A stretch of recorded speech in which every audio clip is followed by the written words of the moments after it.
मेरे पति को पैरालिसिस हो गया था। वो बिस्तर पर पड़ा था। वो ना उठ सकता था ना बोल सकता था। केवल अपने हाथों की कुछ उंगलियों को हिला सकता था। वो बार बार मुझे स्टोर रूम की तरफ इशारा करता। मैं वहाँ जाकर देखती तो मुझे वहाँ कुछ भी ना मिलता। एक दिन मेरे पति की अचानक ही मृत्यु हो गई। उसके कुछ दिन बाद मैं स्टोर रूम में सफाई करने के लिए गई। फिर वहाँ मैंने कुछ ऐसा देखा कि मेरे पैरों तले ज़मीन निकल गई। मेरा नाम सुनीता है। मैं गांव में रहने वाली लड़की हूँ। मैं ज़्यादा सुंदर तो नहीं, लेकिन दिखने में अच्छी ही लगती हूँ। मेरी उम्र लगभग 18 साल की हुई तो मेरे माँ बाप ने मुझसे 20 साल बड़े आदमी से मेरी शादी करवा दी। वह काफ़ी पैसे वाला था, एक बड़ी कंपनी में काम करता था। तो मेरे माँ बाप ने उसके पैसों को देखकर मेरी उससे शादी करा दी। मैं शादी के लिए मना कर रही थी, लेकिन मेरे माँ बाप ने मेरी एक ना सुनी। शादी के बाद अब मैं उसके साथ ही रहने लगी। वो मुझसे उम्र में 20 साल बड़ा था और उसके सर पर बाल बहुत ही कम थे। जब भी मैं उसके साथ कहीं जाती तो लोग मुझे उसकी बेटी समझते थे। इन सब चीज़ों से वह बहुत ही चिड़चिड़ा सा हो गया और मुझसे कहने लगा, तुम अपना वज़न बढ़ाओ जिससे तुम्हारी उम्र भी ज़्यादा लगने लगे। मैं ऐसा बिल्कुल भी नहीं करना चाहती थी। मैंने ऐसा करने से मना कर दिया तो ज़बरदस्ती मुझे वज़न बढ़ाने वाली चीज़ें खिलाने लगा।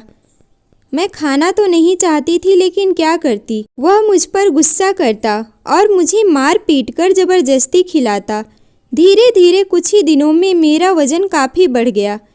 पहले जिन्होंने मुझे देखा था, अब वे देखने के बाद मुझसे कहने लगे, शादी के बाद तुम कितना बदल गई, तुमने अपना वज़न इतना क्यों बढ़ा लिया। अब मैं उन्हें क्या कहती कि मैंने नहीं, मेरे पति ने ज़बरदस्ती मेरा वज़न बढ़ाया है। मैं उन्हें कोई भी जवाब नहीं देती थी।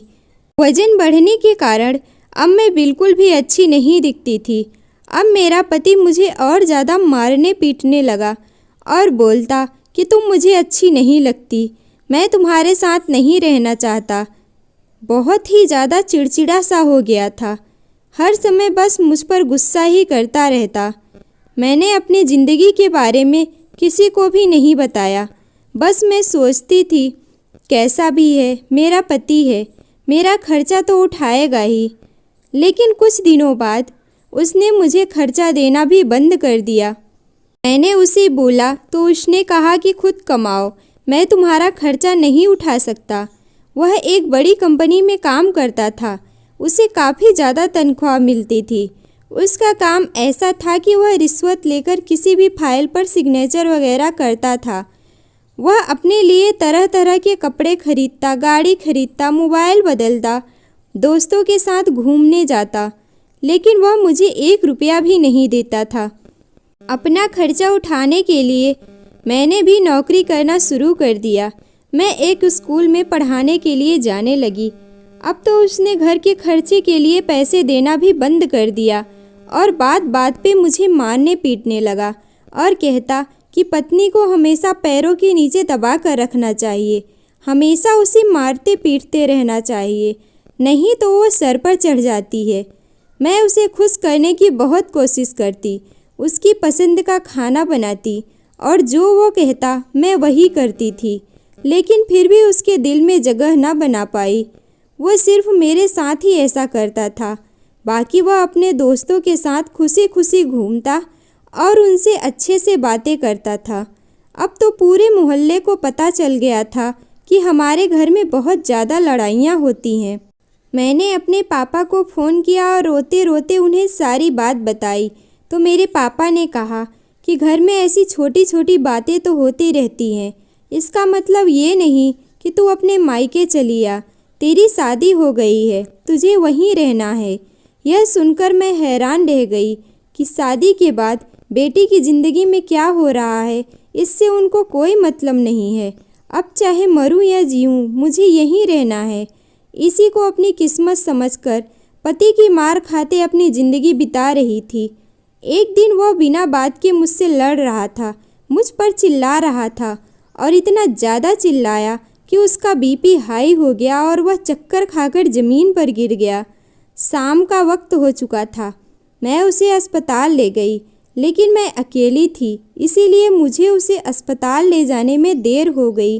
डॉक्टर ने कहा कि आपने इन्हें ले आने में देर कर दी।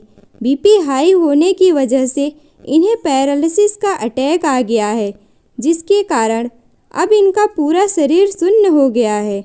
अब ये अपनी कुछ उंगलियों और आँखों को ही हिला सकते हैं, बाकी ये कुछ बोल नहीं सकते और ना ही चल सकते हैं। यह सुनकर मुझे काफ़ी दुख हुआ। मैं उसे घर लेकर आ गई और उसकी देखभाल करने लगी। कैसे भी थे तो मेरे पति ही ना। अब मैं नौकरी पर भी जाती, अपने पति की भी देखभाल करती और घर का काम भी करती। इसीलिए मैंने आधे दिन का काम करने के लिए एक नौकरानी रख ली थी। मेरे पति की नौकरी जा चुकी थी, लेकिन उसके नाम कुछ पैसे थे जो अभी तक मेरे पास नहीं आए थे। मैं अपने पति की अच्छी तरह से देखभाल करती थी।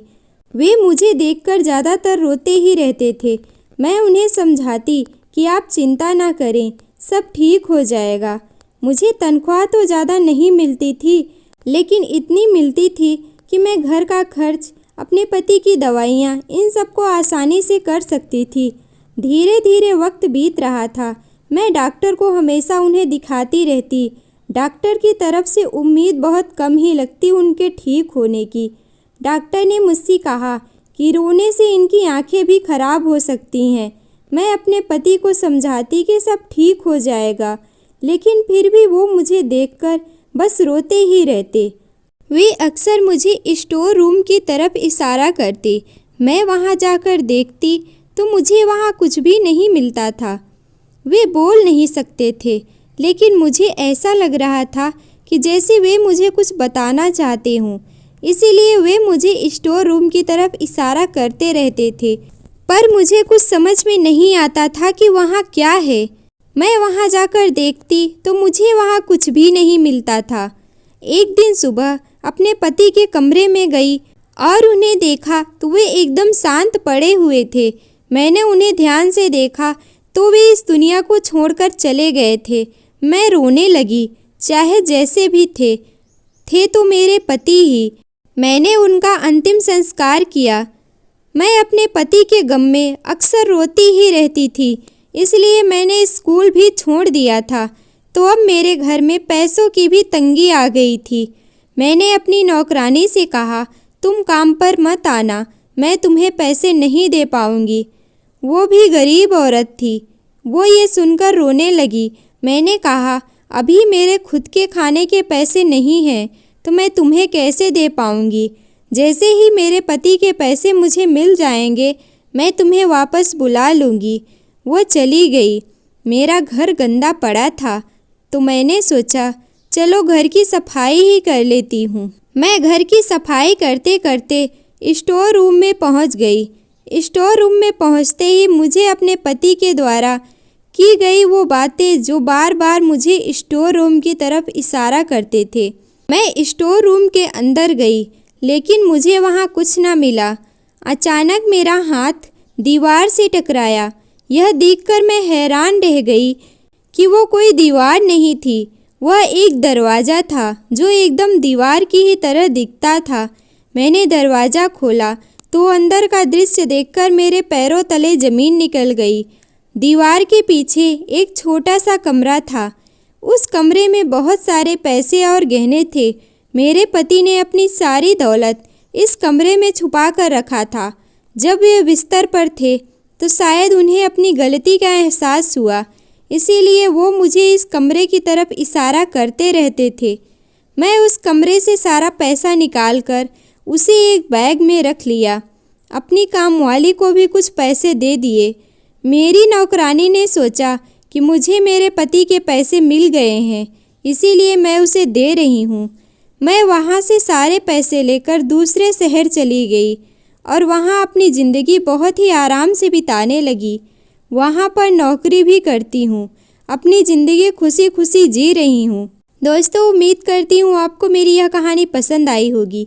कहानी पसंद आई है तो वीडियो को लाइक करें, चैनल पर नए हैं तो चैनल को सब्सक्राइब करें और हमारे साथ जुड़े रहें। हम आपके लिए ऐसी ही कहानियाँ लाते रहेंगे।